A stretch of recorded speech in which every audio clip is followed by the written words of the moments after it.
నెల్లూరు జిల్లా ఇందుకూరుపేట మండలం నెడముసిలి గ్రామంలో హరిజనవాడ వాసులు తీవ్ర భయాందోళనలో ఉన్నారు. వాడ చుట్టూ ఎలాంటి రక్షణ గోడలు లేకుండా అస్తవ్యస్తంగా తవ్విన చేపల గుంటలు అక్కడి చిన్నారుల ప్రాణాలకు ముప్పుగా మారుతున్నాయి. చిన్నారులు ఆడుకుంటూ పలుమార్లు ప్రమాదవశాత్తు ఈ గుంటలో పడిపోయిన సంఘటనలు ఉన్నాయని, ఎప్పుడు ఏ ముప్పు ముంచుకొస్తుందోనని తల్లులు గుండెలు బాదుకుంటున్నారు. ఇప్పటికైనా స్థానిక శాసనసభ్యురాలు వేమిరెడ్డి ప్రశాంతిరెడ్డి మరియు సంబంధిత అధికారులు వెంటనే స్పందించి గుంటల చుట్టూ రక్షణ గోడలు నిర్మించి తమ ప్రాణాలను కాపాడాలని హరిజనవాడ మహిళలు వేడుకుంటున్నారు.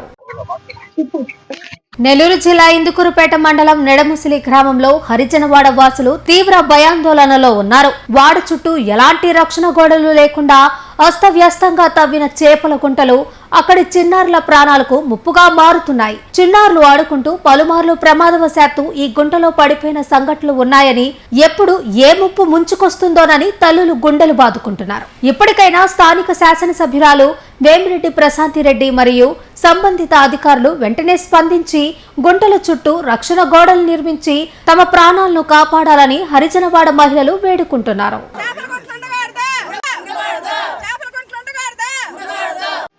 ప్రశాంతమ్మకి నమస్కారం. మా నిడుముసులు గ్రామం ఇందుకూరుపేట మండలం. దయచేసి మా మనవ ఆలకించాలి. ఎందుకంటే మేము ప్రస్తుతం 200 కుటుంబాలు ఉన్నాము.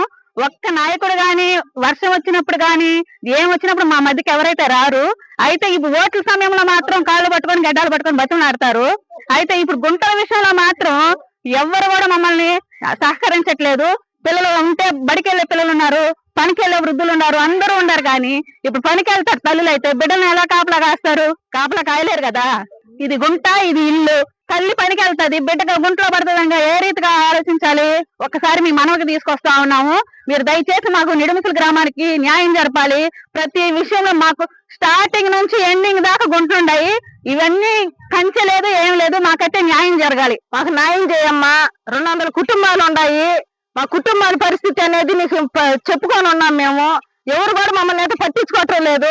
గుంటలు చూస్తే, రేతులు చూస్తే ఇంజిన్లు, ఆటో ఇంజిన్లు వేసేస్తున్నారు.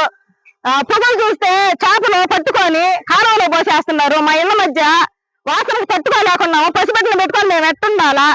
ప్రతి కారణం ఏదైనా కూడా మాకు చేపల గుంటలు మా ఇల్లు తక్కువ ఉండకూడదు. 200 గడప ఉంది. 200 గడప ప్రతి ఒక్కరు ఇబ్బంది పడుతున్నాము. ఏదైనా కూడా నువ్వు న్యాయం చేయాలమ్మా ప్రశాంతమ్మ. పల్లారెడ్డి దశరెడ్డి పక్కన గుంటలు మా ఈ ఇల్లులు, ఈ గుంటలు కంచి లేదు. ఆ చచ్చిపోయిన అవన్నీ ఇచ్చి మా ఇళ్ళ నుండి పెడుతున్నాయి కాకులు. పిల్లకాయలు తినేదానికి లేదు, పసిబిడ్డలు వచ్చేదానికి లేదు. భయంగా ఉంటుంది మాకు.